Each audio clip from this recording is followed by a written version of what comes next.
on how to make 2025 your best year, on how to make a new year so lovely and stuff. But honey, if you don't get this mentality straight, you are going to struggle towards making 2025 your most successful year.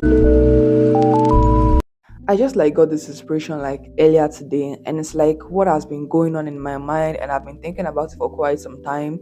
And it's like this is where a lot of Christians feel it, and this is where a lot of individuals feel it. When we get into a new year now, all right, people start making new year resolution, people start making a list of things that they want God to do for them. Oh God, please, I want you to give me a new car by 2025. Oh God, please, I want you to give me a new house. I want you to help me excel academically. I want you to get me a boyfriend. I want you to get me a husband or something. I want you to level up my life. And so we'll make this list of things for God to do. And God being so faithful, being so loving, of course He's going to do it. I mean, that's why it's the never failing Father. He's the King of all kings. And so God Himself is going to do all these things. But what are you going to do for God then? And this is what just came to my mind today. And I was like, I think I need to share this on YouTube. Because people tend to make a mistake in this section. Like, people tend to fail when it comes to things like this. You are making a list of things you want God to do for you. Are you also making a list of things that you want to do for God? That's a question you will need to ask yourself. And this is what separates or differentiates those people who make it by a new year from those people who actually struggle to make it by the new year.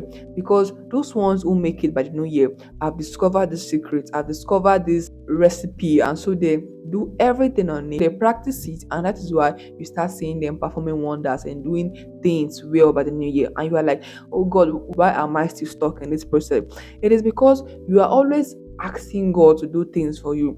You are always telling God to do certain things for you, but you are not doing anything for God. You are not making a list of things that you want to do for God by the new year. And this is why I'm making this video, to put it out to you that 2025 can be your year or it cannot be your year. It all lies in your hand.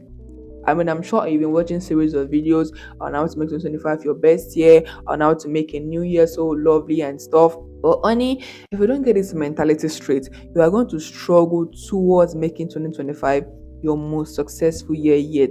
Decide it in your heart. Okay, this is what I want to do for God by 2025. I want to read the Bible more. I want to study more. I want to pray more. I want to win more souls for Christ. I want to live an healthy life with Christ. I want to build a meaningful relationship with Christ. These are things you need to get into your mindset. And this is why I'm making this video, to put it out to you that honey, you cannot just keep on asking God for things. We are getting into a new year. You need to define your relationship with Christ. You need to define who you want to be with Christ. You need to define the kind of thing you want to do for Christ by the new year. It's like less than 5 days into a new year. Do you still want to live the kind of life you lived by 2024 in 2025? That's a question only you can answer. If you feel that 2024 was a good year for you, then fine. You might consider clicking out of this video. But if you know that 2024 wasn't a good year for you, you want to do better by the next year, you want to do something great by the next year, then you need to get this mentality right. You need to get your mindset right. God is a cheerful giver, of course. But I mean, don't you feel bad? I mean, if my younger sister is always coming to me asking for things, of course, I do give it to her. Of course, I do answer all her requests. But there'll be sometimes, like, I'll be like, okay, you are going to help me do the dishes today. You are going to help me wash my clothes today, because at least I like always want like a reward or something. But this is just like how it should be between you and God. It should be like a give and take kind of relationship. God is giving you, you are also giving back to God. This is why I'm putting it out to you a few days before 2025. Honey, get that mindset right. Get that mentality right. You want God to do things for you, of course, fine, it's going to do it for you.